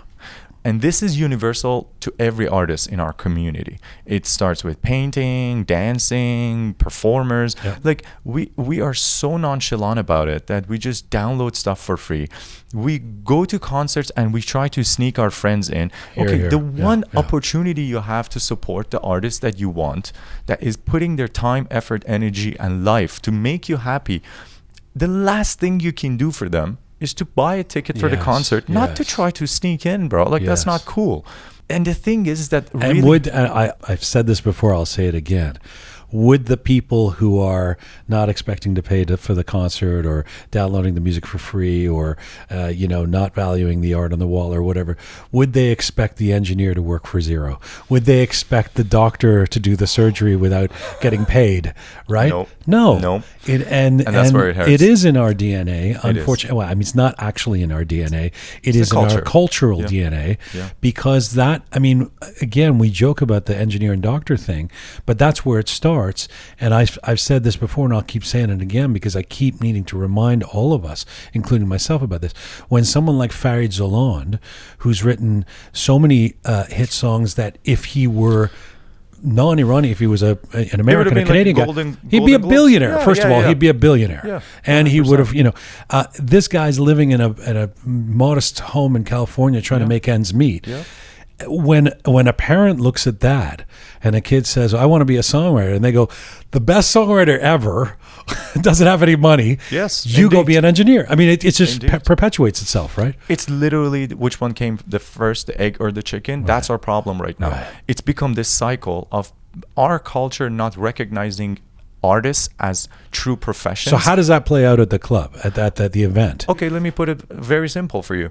The tickets are $40. Right now, every ticket is $40 minimum. Every ticket for any Canadian show, Halloween, you want to go $40-50. $40 for us. Every phone call that comes in, hey, is there dinner included in the ticket? Is cello kebab included? I'm like, guys, come on. Like, Right. it's just $40. You want to get a friggin' massage and a food and a bottle of vodka with it? What do you expect? Like $40. Right. The thing is, Jian, I'm telling you the truth. Truth. I have people, I kid you not, I have people, not one, not two, not three, come with Lamborghinis. Yeah. Okay? Pay $40 for your parking downtown. Walk to the club in the cold of the winter. They don't get in, calling my phone to go bring them in because the cover charge is $30 per person. Right. And this is not happening once, not two times, not three times. This happens like 15% of our customers are in that exact profile where they're showing money from head to toe. You know how we are. Everything like Gucci, Louis Vuitton. Absolutely, yeah. Okay, so there are three scenarios. A, everything you're wearing is fake and you don't have the money. B, you have the money and you're being stingy with it, which then in that sense, I'm thinking, why should I even provide service to you? Right. Because you're not seeing. And by the way, you're service being of any stingy value. with it with the Iranian. Yes. You would Oh my God. you wouldn't do the same thing Oh with my a God. with a white person, right? It's with the Iranian. Hey man, we just have the band come and play for free. They're gonna play for free. For free? Well, they're gonna be on Yonge Street. There's promotion. I'm like, this is their Seriously. job. Seriously. Yeah. I'm going to tell you something about others and Iranians, which is 100% true. I have friends of mine. You know Sassi, the singer? Sure. So he's one of the biggest, okay? Yes. And I did his first concert outside of Iran. And this was at the time that Cabana downtown. Cabana, it's like a beach club kind of thing for people who are not familiar with Toronto or even that venue. It's a really nice high-end place. And then if you want to get VIP service, bottle service is minimum $1,500. They give you 2 bottles with 4 tickets. So you could bring 4 people with you, 2 bottles, $1,500. Okay. So we brought Sassi, and by the way, they don't give you anything else. That's all you're getting, and there's a DJ playing the music. Right. We brought Sassi for the first time. Okay, I had a friend of mine. Up until this moment, they've been going to Cabana on the stories because they're putting the stories. Right. You know how it is nowadays. Yeah, Everything is on the story, and it's my job, so I just follow the trace of who are people who are VIPs to make sure where they are. So on the stories, 4 weeks in a row at Cabana. Okay. Our bottle service package was this for everybody because I just told you what the other guys, the Canadians, were charging. We were giving 9 tickets with 2 bottles for $750. Half the price, and you bring 9 people with you. Okay? Buddy has the courage and the stomach to call me on the day off. bro, do we have any bottle service? I was like, yeah, we do. And then he's like, yeah, could you put one for me? I'm like, yeah, sure. He's like, yeah, what do you want? He's like, we are 12 people. We want to get your package, whichever is it. And then I'm like, yeah, it's $750. You need 3 extra tickets. It's going to be this. He goes like, bro, what do you think? Man رو گنج نشستم. Are you kidding me? Oh my Jesus Christ. I've been watching, and that's like a slap in the face. Right. You know what I mean? But okay, so hang on a second. Is that also spawned from disrespect for the arts and culture and all of that, and not valuing, or is that something else that's also endemic in our culture? No, it's because they don't value. They value the club that they go to as a Canadian as a business. They see Aras as a friend, not as a business. They're like, oh, Aras, I know him, but never mind that they don't care. But when did that start? I mean, forever. I'm not asking you to be a historian, but when did it start that we should screw the Iranian guy because he's our friend, and pay to the person who isn't from doesn't share the same ancestry? Can I say something on that? Because okay, here's the thing. Show's called Roqe. Say whatever you want. But thank you. Yeah, and that's why I love your show, by the way. One of the things that a lot of people don't know about me is, despite the fact that I am known to be a DJ, I am actually a huge geek and a nerd. So on my times that I'm not DJing, I'm not listening to no music. It's only podcasts, it's educational content. A lot of the things that I say, first of all, here's the thing. I've learned to say this a long time ago. If I don't know something, I actually refuse to talk about it because I have nothing to interject to actually add to the conversation. So I'm not which is a huge difference from our community, because our community has all been about hustlers, go-getters, which kind of produces this result of everybody claiming to know everything, which is a problem. Right. Then the problem in our community is, and Jian, the reason I said I'm a geek is because I study everything actually by history. I study finance. I study and closely monitor world politics. So my followers know I was putting more political stuff than entertainment at one point. And people were like, dude, like, what about events? I was like, I don't give just be a DJ. Right. Yeah, but I'm like, I don't care. I am at the end of the day Aras, and if you guys don't like it, that's all right. I can't imagine you, from what I've got to know of you and from even you sitting in front of me here now, doing ever living a kind of linear, traditional 100% 9 to 5. Yeah. I mean, you even started a podcast and you called it Motafavet, which means different, different. And you embody that to me. You are you ache for being different. You it is in who you are. First of all, give us a bit of background. You left Iran when you were 14 years old. Before that time, when you were in Iran, I guess you were born in the mid-'80s, right? Yeah, 86. Yeah, 86. Yes. So, were you always like this? Were you always? So, I mean, the character, the Aras, who's the character, was that people would have known this is where you're going to end up. In terms to my family, this was all normal. Like in back home, they were like, "Oh yeah, of course he's gonna go become a celebrity." So then why were they so surprised when you wanted to be a DJ? Because of the same thing that's so cultural. To our culture, you could be a musician, but as a hobby. You could be an amazing musician. Like, the funny thing is this, just to answer to your question, whenever I would go around and I would introduce myself to Iranian people, what do you do for a living? I'll be like, I'm a DJ. They'll be like, so what do you actually do? Right. Do you see what I'm saying? Yeah. Like, to them, okay, DJ you could do on the weekends, but what are you actually doing for a living? It's not even an option. Structural engineer. Yeah, exactly. Which the funny thing is, some of them are. Like, we have a DJ in Toronto, a dentist. We have another DJ. But another you do doctor. seem like a guy who, I used the word industrious. You seem like someone who's always been able to do something, create something if you need to. I mean, the story, it's almost like a mythical story, but the story of you becoming a DJ is that you are running an event and the DJ that you've hired doesn't show up for the job, right? And you have no DJing experience, but you step in and become the DJ, right? Just step in. I think that comes How old were you when you did that? That was 17. 17. A year after the start of basement parties. And what was the nature of the event? It was like literally a basement party. Okay. and you get behind the turntables, or you started being a DJ and you realize this is your, I'm good at this? Or I was like, listen, it's not going to get worse than this, because we don't have a DJ, so I got to do what I got to do. But the thing is, I'm a very observant person, so I've been watching the DJs do what they do. So obviously I couldn't beat match yet. I couldn't mix the songs well, but I knew the songs that people responded to. So I was just like playing them one by one, and they still went. The energy that they gave me all of a sudden was like, it was like, and I was like, whoa, that felt good. Yeah. That's what I want more of. I want to make people scream of joy.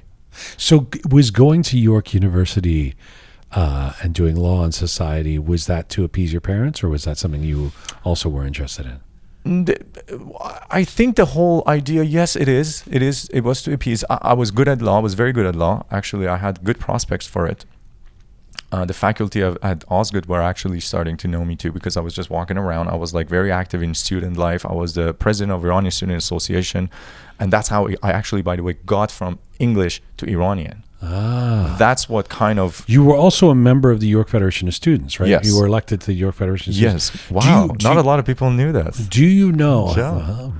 You guys do you know who came up with the name York Federation of Students? Who created it? I actually had no idea. Don't tell me it was you. It was me. It was me. You're kidding. It was me in the 1990s. It was the Council of the York Student Federation. I became president. I was elected president, and one of the things that I said was, we have to democratize this. I was, I thought I was, I don't know, Che Guevara or something, but I was like, we should not call it the Council of the York Student Federation. We called it the York Federation of Students. Fédération des étudiants, the bilingual name for it. Yes. And that was where it started. Wow, that was a golden nugget you just gave me. There you go. Good to know. Yeah. Also, you're an alumni too. I am an alumni. York alumni. God. I'm a president alumni from that student union. Wow, president alumni. That's so. But by the way, in the 90s, we didn't have much of a Iranian Student Association. Yes, of course. It was in its infancy. There was a few people there. Of course. So you're there. You're at York. You're involved. You're studying law. Yeah. And there's the moment where you obviously make the choice, the lifestyle choice, and against your parents' wishes. Yeah. And you go into this business. Correct. And it actually didn't start with that, because I couldn't tell them I'm leaving university to become a DJ. I opened what every Persian parent wants to hear. I know I'm studying law, and you guys know that I'm really smart. I'm just leaving. By the way, that's exactly what I did. I got the possibility of a scholarship to do graduate work. I did my degrees, but then I left to York. I didn't take the scholarship opportunity, and I played in a band. Oh my God! That's what So what? The nightmare, the parental literal nightmare. True nightmare by definition. So you've lived that. I have. You know how poli-sci history grad, and I go, there you go. Like any self-respecting poli-sci student, I started playing in a rock band. Yeah. It's true. It's so interesting that you've experienced the same path, at least for part. But what I had to do was get a little bit more creative, because now I'm like, okay, I have my entrepreneur skills. Mm-hmm. So my parents are literally not going to buy this idea of me becoming a DJ. So I was like, all right, I'm going to do my DJing, but I have to create another business idea where I could actually present that as the reason that I'm actually trying to pursue. So I created this company called Push It Marketing. And in that, because that was at the beginning of the times of Facebook was getting very hot and was picking up around 2000, I think 12, 13. It was picking up. So Facebook advertisement was becoming a new thing. And because we did our events, we really mastered Facebook targeting and advertising back then. The algorithm was so much easier, by the way. Now it just takes a PhD to figure its algorithm. But so I started doing that very good, and because I was doing it so good, people were coming to me and they're like, "Can you run our ad campaigns for us?" Like I have like 200 real estate friends, obviously, and they were like, "Can you help us with our ads?"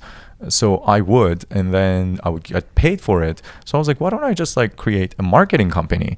And work on that. Anyways, it's not a bad idea as a plan B, and then it's also going to keep my parents happy. So I came out with a completely crazy idea. I was listen, like, this is me. I just can't do something small.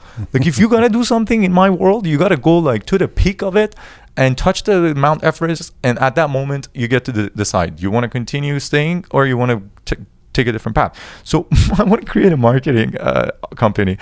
I go to one of these washrooms of these restaurants, Jackasters. I never forget. I go to the washroom. I'm just like going to the urinal. I stand there. I look in front of me. You know these like advertising frames that are in the wall? Yeah. So I saw it, and there was an ad, and I looked at it, and I was just like, hold on a second. That's a good idea. Why don't I do that?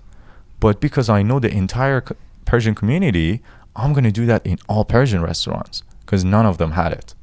And back then they were putting these ugly like big posters on the wall, on the doors where you would enter for like events and like for like specials. I'm like, this is the entrepreneurial side. You're an ideas guy. Yeah. I was like, literally. Yeah. So I was like, okay, I'm going to do that. And then now the biggest company in Canada, Zoom, they owned these everywhere.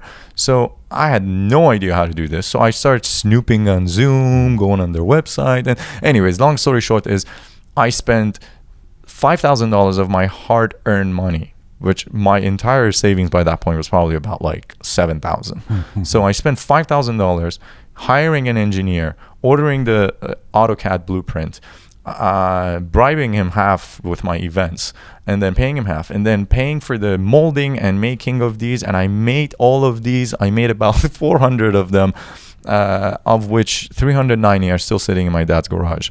So that should tell you how that idea. The story was going to end. I thought you were going to say 390 now grace the walls of the most expensive restaurants in Canada. Now you know how that went. But listen, here's the thing: you've had your ups and downs. Oh, like any entrepreneur, you learn, but you persevere. I was just counting the other day. I opened 8 companies, of which 7 failed, and only 1 worked. So let me ask you something. This character. Let's get back to the character of Aras, bliss, ecstasy. We've gone through. You're clearly a thoughtful person. One might say a methodical person. You're not.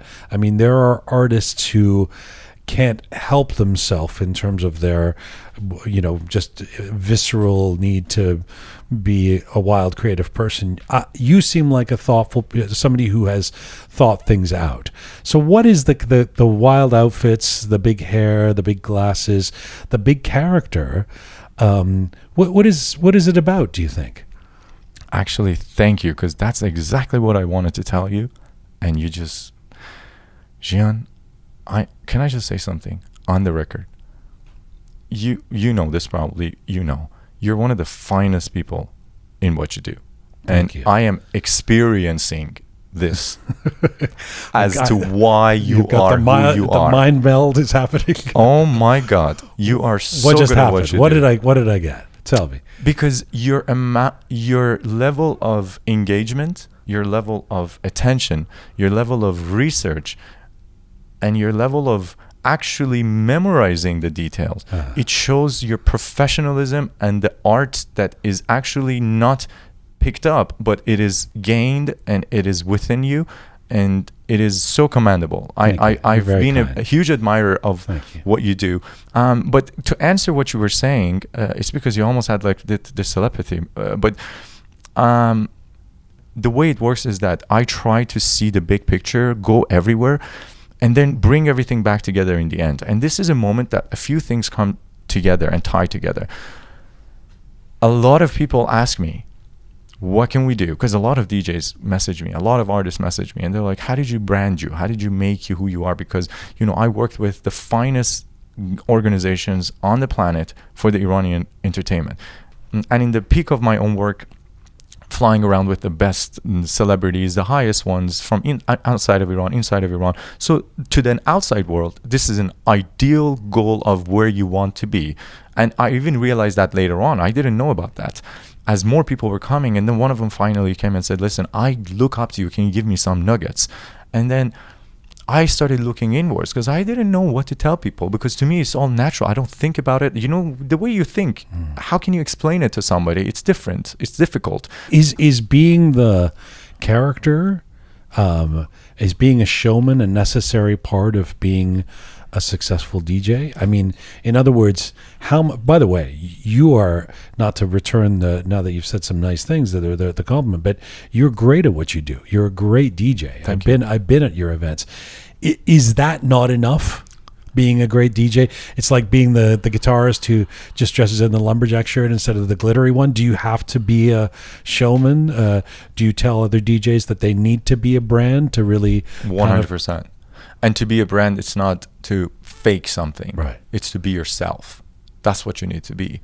The big thing is I tell all my DJ, and I'm going to come back to the question of why am I the way I am. Okay.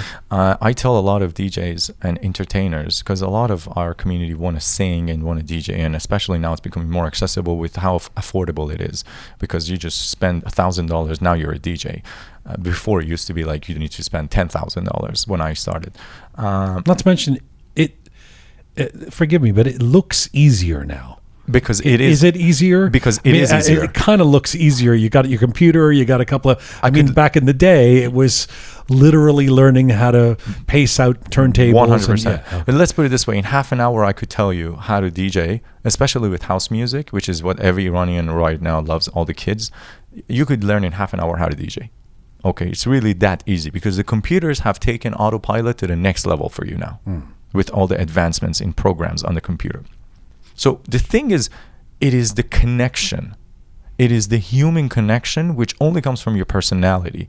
So the reason that I get the reactions that I get is because when I do what I do, it's not just go in there and, hide and just, okay, like I'm going to play this. It's because I play full out. By the way, how are you not going to continue doing this? You're so passionate about it. Look at you. You dig this. This is your thing. I dig human connection. That's what I dig. And that's what I realized. And that's what got me to my depression. That's what my realization was when I became a new human. I always thought that my purpose in life was to make other humans happy. And that's why I was pushing so hard. You don't believe that is anymore? No. Your 500 million plan is gone? No. That's 500 million lives actually that I want to touch. This is how I want it to end. This is a beautiful idea. I don't know what the fuck it means. You got to tell me about it. You said you're on a mission to positively affect the lives of 500 million people around the world. Correct. I'm going to be traveling. I'm basically in the process of selling my house right now. I'm selling everything I own. No more anchorages to any place. Everything. Wow. I am actually going to be traveling the world for 2 to 3 years, 2 months, 1 month in different cities. And what I'm trying to do is to actually get to experience what it means to live within different dimensions, within different paradigms.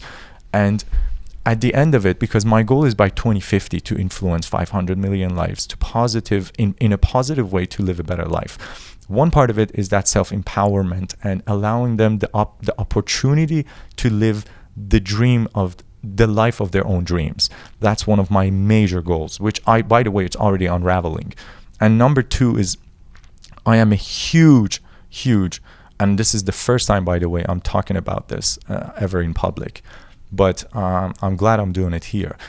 I am a huge... Circumcision? Yes. How did you know? I know. Now you're freaking me out. Yeah, so I'm a huge against this. So it is so... You do not believe in circumcision? Oh, no, not only that I don't believe. I believe it's still one of the most heinous things that humanity is doing to itself. And unfortunately, we're doing it under the green card of morality that is given to us by an institution that says it's okay to do that, just because they want to justify other things that they're trying to put upon us. So the institution being religion? Yes, 100%. And the sad part of it is United States is one of the only countries in the world, is actually the only country in the world statistically where they're not religious, they're not Muslim, because it's only Muslims and Jewish people that do that. United States population is not Muslim or Jewish as a majority, but they actually have the highest rate of circumcision to the point that it is now a standard procedure. If you have a child that is a boy in United States that is born, unless you tell them otherwise, they take that child to circumcise it. in a country such as United States, where liberty and freedom, they are the torchbearers of freedom, of humanity and human rights, that is one of the most fundamentally wrong things that can be happening in 2021 when we're trying to go to the moon. Okay, let me. I don't mean to take away from that subject. I love you. Do what just before. So you were talking about taking a trip for 2 or 3 years.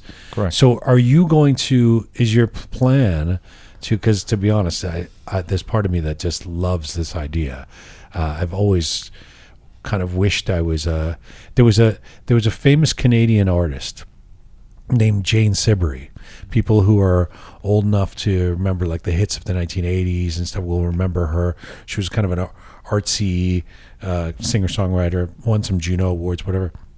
And about 15 years ago, she said, "My name is now Isa, and I've sold everything. I don't own anything except for a bag and my favorite pair of shoes." Mm-hmm.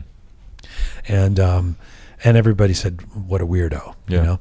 Yeah. And I remember interviewing her about that and thinking, that kind of a weirdo, but this really appeals to me. Mm-hmm. This is because it's stripping everything away and saying, "Who am I? Who do I want to be?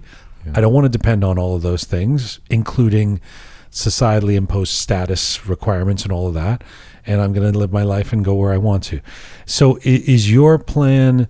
You said you're going to sell everything, so you're going to take a lump sum of money and sort of use that over the 3 years, or do you plan on going to different places and working and being a DJ somewhere in Africa for 1 week and then going somewhere else and doing a job? And so the plan, if the question is to financial, and by the way, yes, I love that idea. I want to know how you finance it. Financially, Yeah. I'm actually investing in crypto and online trading. So I'm going to be working on my laptop anywhere in the world, making what I need and way more than what I need. So what I make in crypto now in 3 days is what I used to make in 1 month of work as a DJ. Really? Yeah. Is that guaranteed? Here's the thing. In the world of trading, 95% of traders lose all they have within a year. So you have to be within the 5% to actually be able to do it. But once you're in the 5%, you have access to an unlimited amount of wealth. I am a part of the 5%, not yet, but I am. Do you see what I'm saying? I am. So it's been consistent. When does this trip begin? January. Wow. Right after my birthday. My birthday is the last get together. I'm calling it the Last Supper. I'm doing a Last Supper with all my family and friends. Am I invited? Absolutely you are. How much is the bottle service?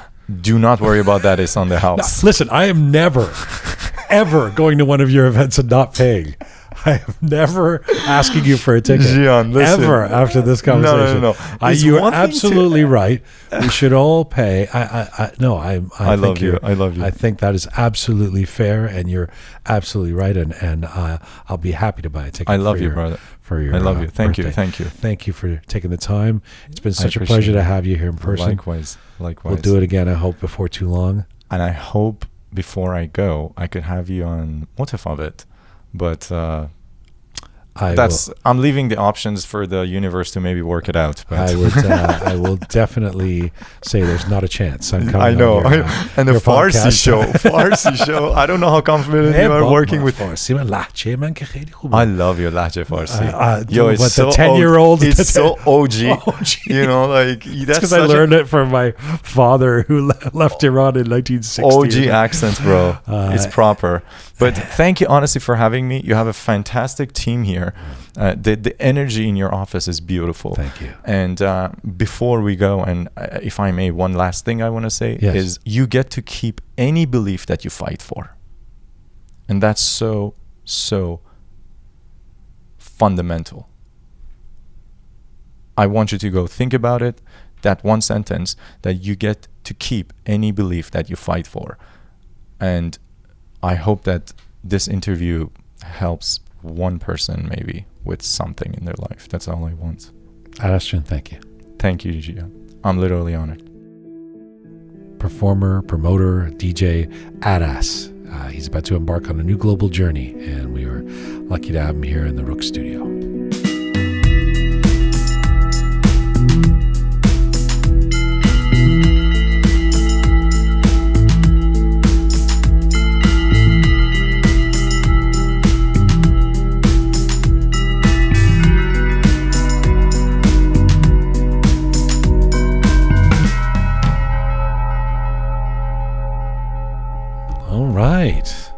DJ Aras has left the studio. Kian's come back in. And Reza, Shaya, microphone's back on. Yes, all back on. Yeah. Okay, thank you, Shaya. Thanks for the confirmation. I have to say, I've seen DJ Addass on stage DJing, being a showmanship countless times, and I guess I never knew his human side. I just saw his stage side. I really love the fact of how Roqe he was about the Iranian community. Really was, everything we all agree, like guys showing up in their Lamborghinis and saying, "Oh, Aras Jun, let me in for free." That pisses me off. Yeah. So I really I enjoyed the fact that he was so He spoke honest some about truths. that. He did. Yeah. I enjoyed every minute of it. And you know why he spokes? Spokes? Why? You know what? You know why he spoke? Why did he? His truth, and he was very honest. Why is that? Because his Shirazi baby represent another one. So Shaya, what do you think? I really appreciated his honesty as well, and he clearly is. We have a lot of different voices that come on this show, and different professions and different backgrounds, and I think it was really good to hear his voice, to hear him talk about the business that a lot of Iranians partake in, going to clubs or big events or things like that, and he kind of was shedding a light on the other side of that, and then the behind closed doors side of that, and I really appreciate that. As much as we like to have doctors and fabulous musicians and whatever on the show, to have somebody who has been a promoter that has actually affected a lot of lives, but has had to deal with all the nonsense he's had to deal with, and also who's clearly still trying to figure out what he wants to do. I mean, selling your stuff and leaving, that's a big change in his life, and maybe he was feeling he could be this honest in this interview because he's decided to step away from the DJing. So thanks to DJ Aras again for coming in, and a big thank you to Kati Kavandi Immigration Services for making this helping to make this edition of Roqe possible. This is a full service immigration firm that offers all inland and overseas immigration services, including temporary visas, permanent visas, PR extensions, and citizenship applications. Kati and her team are available to inform and assist you as their client throughout the whole immigration process. If you want to come to Canada, or you're here and you need support, you need an immigration counselor, Kati is your person. Kati Kavandi Immigration Services, Instagram page kati.kavandi.immigration.